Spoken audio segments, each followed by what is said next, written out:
یہ ہے سیدہ فاطمہ کی زندگی کا عالم. صاحب کیا ہم لوگ کیوں اپنی بیٹیوں کو کبھی یہ درس دیا, کبھی اپنی بیٹیوں کو سنایا, کبھی اپنی بیٹیوں کو پڑھایا؟ کل تک نہیں پڑھایا تھا تو ارادہ بدلیے, اپنی زندگی میں انقلاب لائیے. انقلاب لانا ہوگا, زندگی میں انقلاب لا کر کے آپ کو کام کرنا ہوگا. میرے دوست زندگی کو بدلنا بہت ضروری ہے. ڈاکٹر اقبال نے کہا زبانیں پڑھ بھی دیا لا الہ تو کیا حاصل, دل و نگاہ مسلمان نہیں تو کچھ بھی نہیں, دل و نگاہ مسلمان نہیں تو کچھ بھی نہیں. تم خان بھی ہو, مرزا بھی ہو, افغان بھی ہو, سچ بتاؤ کہ کیا تم مسلمان بھی ہو؟ صاحب اگر ہم اور آپ ہوتے تو کہتے علی کہاں ہے. کیا معاذ اللہ علی کے پاس اتنی بھی طاقت نہیں ہے کہ فاطمہ کے لیے کپڑا خرید سکے, لیکن آقا کہتے ہیں بیٹی ان اللہ مع الصابرین, صبر کرنے والوں کے ساتھ اللہ ہے. اے بیٹی آپ کے پاس ایک چادر ہے تو آپ کے بابا کے پاس دو چادر ہے, یہ میری ایک چادر لے لیجئے اور اپنے بابا سے ملاقات کر لیجئے. اللہ اللہ, یہ ہے شان شفقتی عالم. یہ ہے کہ صاحب بیٹی کو ایک چادر دے دیا مگر ایک بار بھی نہیں پوچھا کہ علی تم نے میری بیٹی کے لیے انتظام کیوں نہیں کیا, علی آپ نے میری بیٹی کے لیے انتظام کیوں نہیں کیا. آقا زمانے کے لوگوں کو درس وفا دے رہے ہیں. لوگوں غریبی سے گھبرانا مت, لوگوں یتیمی سے گھبرانا مت, لوگوں بے بسی سے گھبرانا مت. صبر کرو گے خدا کی رحمت تیرے ساتھ ہوگی. اللہ اللہ, جب اتنی مشفق و مہربان ماں تھی حضرت فاطمہ, اتنی صبر والی ماں تھی حضرت فاطمہ, تو بھلا ان کی گود میں صابروں کا امام نہیں آئے گا تو کس کی گود میں آئے گا؟ ان کی گود میں شہیدوں کا امام نہیں آئے گا تو کس کی گود میں آئے گا؟ اس لیے کہ امام حسین صابروں کے امام بن کر دنیا میں تشریف لائے. صاحب صبر کی پیکر کی شکل میں حضرت فاطمہ الزہرا کی یہ زندگی. اب ماں کے سجدے کا یہ حال کہ ایک سجدے میں پوری رات کر جائے, بابا کے سجدے کا یہ عالم کہ سجدے میں سر ہو اور جب تک دیدار الہی نصیب نہ ہو سجدے سے سر نہ اٹھے. اللہ نے اسی گود میں حضرت امام حسین جیسے عظیم پھول اور نعمت کو عطا کیا. امام حسین کی ولادت ہوئی. حضرت امام حسین کہتے ہیں امی جان بچپن سے لے کر آج تک جب بھی آپ کو دیکھتا ہوں آپ قرآن کی تلاوت کرتی رہتی ہے. اے میری مقدس امی جان, آج تک میں نے آپ کے سجدوں کو قضا ہوتے ہوئے نہیں دیکھا, آپ کی نمازوں کو قضا ہوتے ہوئے نہیں دیکھا. جب بھی دیکھیے آپ قرآن پڑھتی رہتی ہے. سیدہ فاطمہ مسکراتی ہے. بیٹے حسین آپ کو پتا نہیں ہے, آپ کے نانا جان نے حجۃ الوداع کے موقع سے کہا اے دنیا والوں میں دو چیزیں تمہارے درمیان چھوڑ کر جا رہا ہوں, ایک جسے قرآن کہتے ہیں, دوسرا جسے اہل بیت کہتے ہیں. قرآن اور اہل بیت ان دونوں کو مضبوطی سے تھامے رہنا. قرآن نے اس کا ذکر یوں کیا وَاعْتَصِمُوا بِحَبْلِ اللَّهِ جَمِيعًا, تم اللہ کی رسی کو مضبوطی سے تھام لینا. یہ رسی ہے کون؟ ایک رسی کو اہل بیت کہتے ہیں اور دوسری رسی کو قرآن کہتے ہیں. اب ظاہر سی بات ہے, اب اللہ کے نبی فرماتے ہیں, حضرت فاطمہ کہتی ہے آقا نے کہا کہ یہ دونوں ہمیشہ ساتھ رہیں گے, ان دونوں میں کبھی جدائی نہیں ہوگی, یہاں تک کہ حوض کوثر پہ ایک ساتھ ہم سے ملاقات کریں گے. حضرت امام حسین سن رہے ہیں, مسکرا رہے ہیں. امی جان ایسی بات ہے؟ ہاں بیٹے حسین, جب سے میں نے سنا قرآن میرا ساتھی ہے, قرآن اور ہم میں جدائی نہیں ہوگی, ہم نے قرآن کو سینے سے لگایا, آج تک قرآن کو کبھی الگ نہیں کیا. چلوں تو قرآن, پڑھوں تو قرآن, بولوں تو قرآن, سوؤں تو قرآن. ایک روز کا عالم تو یہ کہ گرمی کا زمانہ ہے صاحب, گرمی کی شدت ہے, گرمی کی اس قدر تیزی ہے, اس قدر تیز گرمی ہے کہ صاحب شدت کا عالم یہ کہ صاحب لوگ دھوپ سے ان کا بدن جھلس رہا ہے. ایک عورت صاحب جنہیں حضرت ام الفضل کہا جاتا ہے, دوڑے دوڑے آقا کی بارگاہ میں پہنچی اور کہتی ہے آقا کیا ایسا بھی ہو سکتا ہے؟ کہا کیا ہوا؟ کہا ایسا بھی ہو سکتا ہے.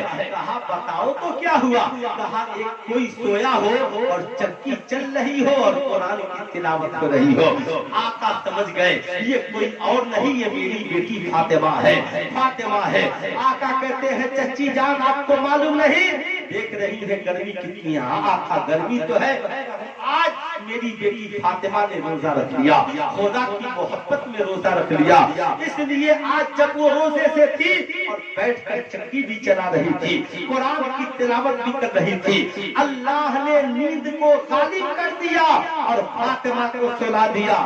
چکی کو حکم دیا ہے، چکی فاطمہ سوئی رہے مگر فاطمہ کا کام بند نہ ہو، اے قرآن فاطمہ سو جائے مگر تلاوت بند نہ ہو، اس لیے تلاوت بھی ہو رہی ہے، فاطمہ کی چکی بھی، فاطمہ کی چکی بھی چل رہی ہے۔ آج آپ نے دیکھا ہوگا آج ہر گھر میں اختلاف ہے، ہر گھر میں اختلاف ہے، کیا مولانا صاحب کا گھر اور کیا امیر کبیر کا گھر، کیا غریب کا گھر، ہر گھر میں نفرت کا بازار گرم ہے، آپسی اختلاف کا عالم یہ ہے کہ صاحب لوگ آج پریشان ہے، ہارٹ اٹیک، صاحب لوگ ذہنی تناؤ، عجیب کشمکش کی زندگی گزار رہے ہیں۔ ایک بات بتائیے، شادی سے پہلے ایک ماں باپ سارے بچوں کو ایک دسترخوان پہ جمع کر کے کھانا کھلا دیتے تھے، ایک کمبل میں سلا دیتے تھے، کوئی اختلاف نہیں تھا، بڑا کو چھوٹے سے ٹینشن نہیں، چھوٹے کو بڑے سے ٹینشن نہیں، بڑا جب سعودی سے چلتا تھا تو بھائیوں کو فون کر کے پوچھتا تھا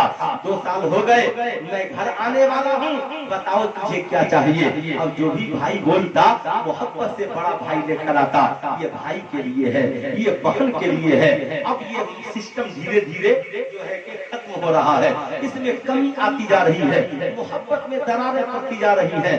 صاحب اس کی وجہ کیا ہے؟ اسلام کی مقدس بیٹیوں، اگر تم تک سلطان رضا کی آواز پہنچ رہی ہو تو کان کھول کر سن لو، آج جو گھروں میں درار آیا ہے اس میں کہیں نہ کہیں ہماری سماج کی کم پڑھی لکھی عورتوں کا معاملہ ہے، اگر پڑھی لکھی بھی ہے تو سیدہ فاطمہ کے کی سیرت اور کردار سے واقف نہیں ہے۔ کوئی ضروری نہیں ہے کہ ایک گھر میں سارے بھائی برابر کمائیں، کوئی زیادہ کماتا ہے کوئی کم کماتا ہے، کیا کوئی کم کماتا ہے تو اسے گھر سے نکال دیا جائے گا؟ کیا کوئی زیادہ کماتا ہے تو چھوٹوں پہ ظلم و ستم کرے گا؟ صاحب آج معاملہ یہی ہے، جو بھائی زیادہ کماتا ہے اب اس کی بیوی گھر میں رانی مہارانی بن جاتی ہے، اب دوسری عورتوں کو ڈانٹتی ہے، اب وہ عورت بڑی ہو یا چھوٹی ہو اب اسے ڈانٹتی ہے، میرا شوہر نہیں کماتا تو آج تم لوگوں کو کھانا کہاں سے ملتا، میرا شوہر نہیں کماتا تو تیرے بچے کہاں سے پڑھتے، میرا شوہر نہیں کماتا تو تو کپڑا کہاں سے پہنتی۔ اب صاحب ماں باپ بھی کہتے ہیں اس بہو کو بلا کر دیکھ تیرا شوہر نہیں کماتا ہے اس لیے تو برابری نہ کرنا۔ اب وہ بیچاری غریب عورت جس کا شوہر نہیں کماتا، یا شوہر بیمار پڑ گیا یا شوہر کسی کمزوری کی وجہ سے نوکری چاکری نہیں لگ سکی، نہیں کما رہا ہے، تو اب اس کی عورت اور اس کے بچوں کی زندگی عجیب ہے۔ بچے نوکر کی طرح گھر میں کھٹتے ہیں، وہ مزدور کی طرح کھیت میں کھٹتا ہے، اور اس کی بیوی گھر میں نوکرانی کی طرح کھٹتی ہے۔ غریبی کی آنسو امیری کے ماحول میں گھر میں بہا کر کے جی رہے ہیں۔ اے مسلمانوں بتاؤ کیا یہ حقیقت ہے کہ نہیں ہے؟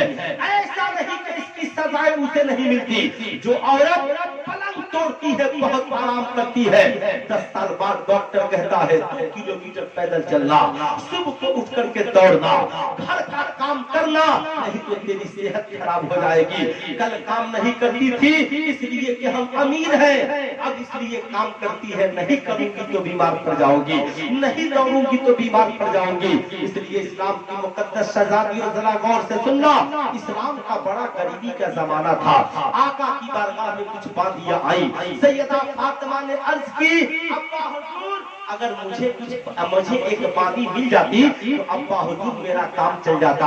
آقا کہتے ہیں میری بیٹی فاطمہ آپ سے زیادہ ابھی انصار اور مہاجرین کو ضرورت ہے، آپ سے زیادہ ابھی اصحاب صفہ کو ضرورت ہے۔ ایمانداری سے بتانا محمد رسول اللہ صلی اللہ علیہ وسلم کے غلاموں، ہم اور آپ ہوتے تو کہتے تو میری بیٹی ہے اس لیے تیرا حق پہلے ہے، یہ میرا بیٹا ہے جیسے آج کا راج نیتا میرا بیٹا ہے اس لیے پہلے اسے جگہ دیجئے، میرا رشتہ دار ہے پہلے اسے جگہ دیجئے۔ آقا کہتے ہیں میری بیٹی پہلے اصحاب صفہ کو دیکھا جائے گا، وہ غریب ہے۔ جب مسلمانوں کے ہاں امیری آ گئی، لوگوں کے حالات ٹھیک ہو گئے، تو آقا نے ایک روز فیصلہ کیا کہ اپنی بیٹی فاطمہ کو بھی ایک باندی دے دیتا ہو۔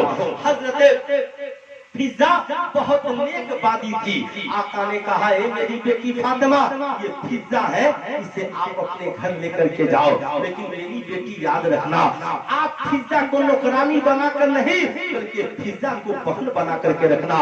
ए मेरी बेटी, घर का नौकर अगर मर्द हो तो उसे भाई बनाकर रखा जाता है, अगर घर की नौकरानी औरत हो तो उसे बहन बना करके रखा जाता है। अब जरा गौर से सुनना, इस्लाम की मुकद्दस आजादी है, तुम्हें सुनना बहुत जरूरी है, तुम्हें जानना बहुत जरूरी है। अगर तुमने मेरी इन बातों को समझ लिया तो हो सकता है तुम्हारी जिंदगी बदले, तुम्हारे घर की औरतों की जिंदगी बदले, तुम्हारे घर में इनकलाब आए और घर की औरतों की जिंदगी में इनकलाब आए। अल्लाह अल्लाह, फिर क्या कहा सैयदा फातिमा हजरत फिजा को घर लेकर जाती है। कुछ दिनों के बाद आका अपनी बेटी के घर गए, जो ही दाखिल हुए सलाम किया, सैयदा खड़ी हो गई, सैयदा बैठकर चक्की चला रही थी। आका हैरत में पड़ गए, पूछा, बेटी फातिमा, आप चक्की चला रही हो, फिजा कहाँ है? अब्बा हुजूर, फिजा घर में है। कहा, अच्छा, फिजा घर में है, बीमार नहीं पड़ गई? नहीं अब्बा हुजूर, फिजा आराम कर रही है। कहा, बेटी फातिमा, फिजा आराम कर रही है और आप चक्की चला रही है। बताओ ईमानदारी से लोगों, दुनिया में कहीं आपने ऐसी मालकिन को देखा है कि घर में जो नौकरानी आए वो आराम करे और मालकिन चक्की चला रही हो? दो जिंदगियां ऐसी मिलती है, एक नबी की जिंदगी, हजरत बिलाल सो रहे हैं और मुस्तफा बैठकर उनकी चक्की चला रहे हैं। एक हजरत फिजा आराम कर रही है, सैयदा फातिमा चक्की चला रही है। आका ने पूछा, बेटी आखिर वजह क्या है कि आप चक्की चला रही है? अब्बा हुजूर, आप ही ने तो कहा था कि बेटी फिजा को नौकरानी नहीं बहन बना करके रखना। मैंने फिजा को बहन बना लिया, जब से बहन बनाया तब से हम दोनों ने आपस में काम बांट लिए हैं। कल फिजा की बारी थी चक्की चलाने की, आज फातिमा की बारी है चक्की चलाने की। ईमानदारी से बताओ मुसलमानों, अपने घरों में जिस दिन इस्लाम की मुकद्दस बेटियों, अपने घरों में सिर्फ सैयदा के नाम का चराग मत जलाओ, बल्कि सैयदा के किरदार का चराग जलाओ। जिस दिन सैयदा की सीरत का ये चराग तेरे घर में जल गया, तेरी छोटी बहू भी घर की शान शौकत से रहेगी और बड़ी बहू भी घर में शान शौकत से रहेगी। इसलिए सबको चाहिए कि खातून जन्नत की सीरत में अमल कीजिए, बड़ा बड़े के लायक काम करे, छोटा छोटे के लायक काम करे, सास अपने एतबार से काम करे, बड़ा भाई अपने एतबार का काम करे, छोटा भाई अपने एतबार का काम करे। जिस दिन सीरत फातिमा हमारी जिंदगी में उतर गया, हमारी दुनिया भी चमक जाएगी, हमारी आखिरत। जाहिर सी बात है, आज हमारे पास बहुत सारी सूरतें हैं, लेकिन समाज में उठता है। क्या कहेंगे इस समाज को, क्या कहेंगे इस माशरे को?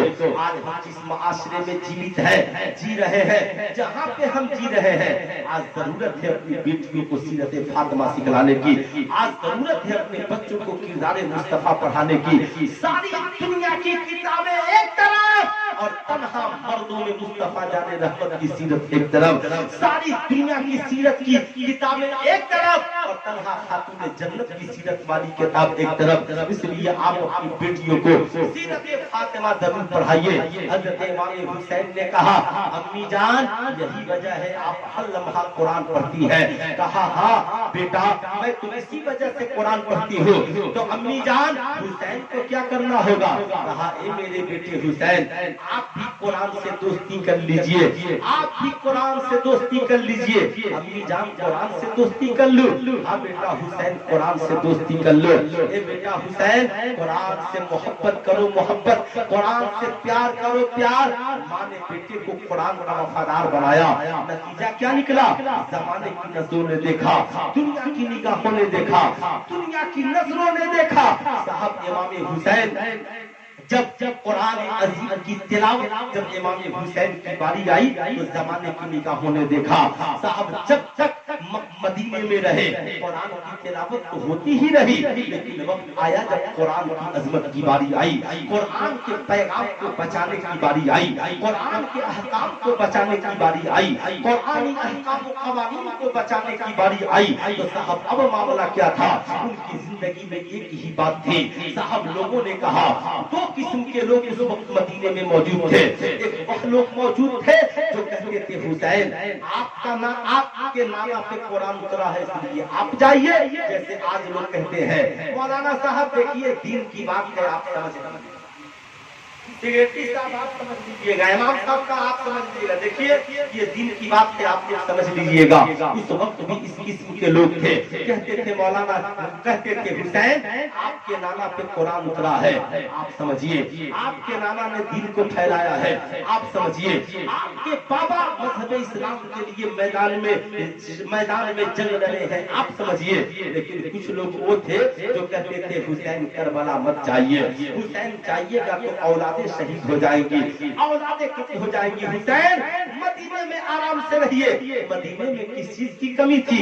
जैसे आज भी कुछ लोग इस किस्म के हैं, जब बात आती है इस्लाम की, जब बात आती है सच बोलने की, जब बात आती है मुसलमानों की, तो साहब अपनी खानकाह को छोड़ने को तैयार नहीं होते, अपनी दरगाह को छोड़ने को तैयार नहीं होते, अपने दारुल इफ्ता को छोड़ने के लिए तैयार नहीं होते। उन्हें नसीहत हासिल करनी चाहिए। हजरत इमाम हुसैन ने कहा, मेरे साथियों, तुम्हारा मशवरा ठीक है, तुम्हारा मशवरा हमें मंजूर है, ठीक है मदीने में रहूंगा, मेरे बेटे की जिंदगी बच जाएगी, हुसैन की जिंदगी बच जाएगी, हुसैन नाना के मेंबर पे खुतबा देगा, हुसैन मदीने में चैन सुकून और आराम की जिंदगी गुजारेगा।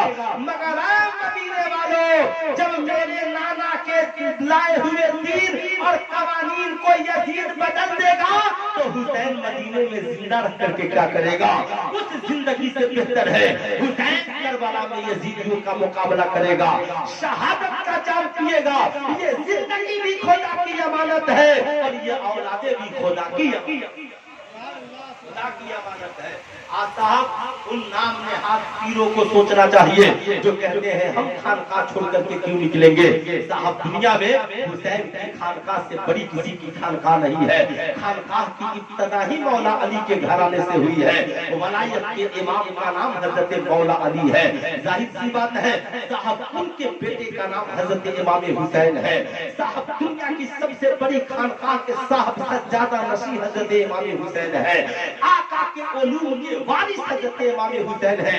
उन्होंने कहा, लोगों इस्लाम की बका के लिए हुसैन खानकाह भी छोड़ना जानता है, दरसगाह भी छोड़ना जानता है और नाना का मज़ार भी